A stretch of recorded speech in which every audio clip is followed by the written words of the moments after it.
अरे बादल, देखा तुमने वो सामने पीपल के पेड़ पर चिड़ियाओं का परिवार कितना खुश रहता है।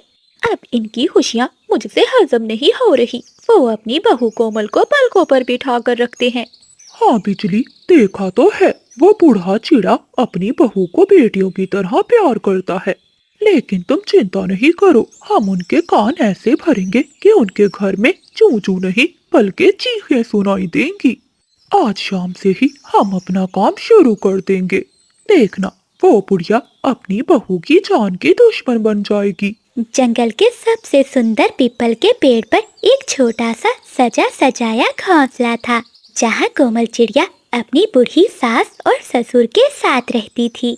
चिड़िया का पति दूसरे जंगल में काम करता था। कोमल चिड़िया मन की बहुत अच्छी थी। वो सुबह सवेरे उठते जंगल में जाती है और अपने सास ससुर के लिए दाना लाती है। देखो, हमारी बहू कितनी अच्छी है। जब से आई है हमारे बुढ़ापे को सहारा मिल गया है। हाँ, ये तुम ठीक कह रहे हो। मैं भी इसे अपनी बेटी ही मानती हूँ। ऊपर वाले ने हमें बहुत अच्छी बहू दी है। एक दोपहर जब बूढ़ी सास अकेली नदी पर पानी पी रही थी, तो बादल कौवा उड़ता हुआ वहाँ आता है। अरे माँ जी, आप यहाँ अकेली बैठी हैं? आपकी बहू आपके साथ नहीं आई? हाँ बेटा, वो घर के काम कर रही थी। मुझे प्यास लगी थी, सोचा जाकर नदी से पानी पी आती हूँ।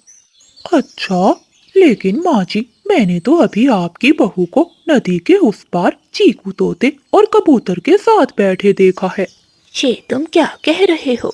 हाँ माँ जी, वो बातें कर रहे थे। मैंने सुना आपकी बहू कह रही थी, ये बूढ़े सास ससुर मेरे सर पर बोझ बनते जा रहे हैं। जिस दिन ये मरेंगे सारा घोंसला मेरा होगा। क्या? नहीं बादल, मेरी कोमल बहू ऐसी नहीं है। तभी बिजली का बीबी उड़ती हुई वहाँ आ जाती है। अरे माँ जी, आप बहुत भोली हैं। ये छोटे पक्षी देखने में बहुत मासूम होते हैं, पर दिल के बहुत काले होते हैं। वो तो आपके बेटे को भी आपके खिलाफ भड़का रही है। कल ही वो बुलबुल से बातें कर रही थी, कह रही थी कि पति के आने पर सास ससुर को घर से निकलवा देगी और उन्हें पुराने खोखले पेड़ में छोड़ आएगी, जहाँ सांप रहते हैं। बिजली कपी और बादल कपी की ये बातें सुनकर कोमल चिड़िया की सास के दिल में एक शक का बीज पैदा हो जाता है और वो गुस्से से लाल पीली होकर वहाँ से घर चली जाती है। जैसे ही वो घर पहुँचती है, तो कोमल चिड़िया अपनी सास के लिए भोजन लेकर आती है। चिड़िया की सास तो बहुत गुस्से में थी। वो ठोकर मारकर वो सारा भोजन नीचे गिरा देती है। ले जा ये जहर, मुझे मारकर मेरा घर हड़पना चाहती है। मुझे सब पता चल गया है कि मेरे पीठ पीछे तू मेरे मरने की प्रार्थना करती है। कोमल चिड़िया ये सब सुनकर रोने लगती है। माँ जी, ये आप क्या कह रही हैं? मैंने तो कभी ऐसा नहीं सोचा। चुप कर जा, अब से तू इस घोंसले के अंदर कदम नहीं रखेगी। अब से तू बाहर डाल पर ही बैठी रहेगी और रात भर पहरा देगी। अगर सोई तो मैं तेरी आंखें निकाल लूंगी। बूढ़ा चिड़ा चुपचाप ये सब सुन रहा था। वो बीमार था, वो कुछ भी बोल नहीं पाता। कोमल चिड़िया रोते हुए वहाँ से चली जाती है। ठंडी रात में कोमल चिड़िया बाहर डाल पर बैठी रोती रहती है। वहीं दूर बैठे बिजली और बादल ये सब देखकर बहुत खुश हो रहे थे। ऐसे ही कई दिन गुजर जाते हैं। कोमल चिड़िया अब बहुत बीमार पड़ जाती है। बादल जी, अब हमारी आखिरी चाल है, तुम बैठो, मैं अभी आती हूँ। ऐसा कहते हुए बिजली कभी अपने घर से निकलती है और चिड़िया की सास के पास जाती है, जो एक पेड़ के नीचे बैठी हुई थी। माँ जी, मैं अभी देखकर आ रही हूँ। चिड़िया जो आपके लिए भोजन लेकर आ रही है, उसने उसमें कुछ मिलाया है। न जाने कौन सी दवा थी वो। मुझे तो लगता है वो आपको मारना चाहती है। ये सुनकर चिड़िया की सास बहुत गुस्से में आ जाती है और वो अपने घर जाती है। रसोई में बैठी चिड़िया भोजन बना रही थी। माँ जी, आ गई आप? ये लीजिए गर्मा गर्म भोजन। मुझे सब पता चल गया है, तू मुझे ये भोजन खिलाकर मारना चाहती है। ऐसा कहते हुए कोमल चिड़िया की सास चिड़िया को मारने लगती है और अपने घर से निकाल देती है। कोमल चिड़िया रोते हुए वहाँ से चली जाती है। वो देखती है कि बादल कौवा और बिजली कौवी आपस में बातें कर रहे हैं। चिड़िया चुपके से झाड़ियों के पीछे छुपकर उनकी बातें सुनने लगती है। हो, बिजली, देखा मेरा कमाल, उस बुढ़िया ने अपनी बहू को घर से निकाल दिया।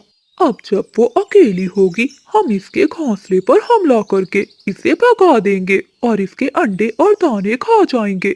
हाँ पति जी, और इस बुढ़िया को तो मैं खुद चोंचे मार मार कर जंगल से निकालूंगी। कितना आसान था इसे उल्लू बनाना। कोमल ये सब सुन लेती है। तो ये सब इन कौवों की साजिश थी मुझे घर से निकालने के लिए, ताकि वो मेरे घर पर कब्जा कर सकें। मुझे जाकर सासू माँ को सब बताना होगा और उन्हें इन कौवों से दूर रखना होगा। लेकिन मैं अकेली कमजोर चिड़िया इनका मुकाबला नहीं कर पाऊंगी। मुझे अपने दोस्तों से मदद लेनी होगी। ऐसा सोचते हुए कोमल चिड़िया अपने दोस्तों के पास चली जाती है। तो दूसरी ओर कौवे चिड़िया के घर चले जाती हैं। माँ जी, अब तो बहू गई, ये घोंसला अब हमारे हवाले कर दे, क्योंकि हमने तेरी जान बचाई है तेरी बहू से। क्या क्या मतलब तुम्हारा? ये मेरा घर है, मैं तुम्हें क्यों दूं? अरे ओ बुढ़िया, तूने अपनी बहू को तो खो दिया, अब तेरा सहारा कौन है? ये बूढ़ा जो अपने घोंसले से उठ भी नहीं पाता। निकल जा यहाँ से, वरना मैं और बादल जी तुझे जान से मार देंगे। ये सुनकर बूढ़ी सास को झटका लगता है और वो समझ जाती है कि उसने कितना बड़ा पाप किया है। वो रोने लगती है। तभी कोमल चिड़िया बुलबुल, तोते और कबूतर को लेकर वहाँ आ जाती है। तोता कहता है, माँ जी, आपने इन कौवों के लिए अपनी बहू को कितना तंग किया। ये कौवे तो बहुत बुरे हैं, ये शुरू से ही आपका घर छीनना चाहते थे। माँ जी, मैंने इन कौवों की बातें सुन ली थी। ये आपसे झूठ बोलकर आपको मेरे खिलाफ भड़का रहे थे।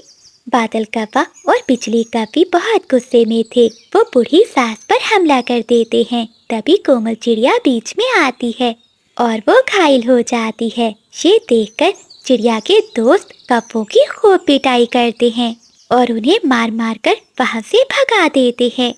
कोमल बेटी, मुझे माफ कर दे, मैंने हीरे की कदर नहीं की और इन काले कौवों की काली बातों में आ गई। माँ जी, आप मुझसे माफ़ी ना मांगिए, आप बड़ी हैं।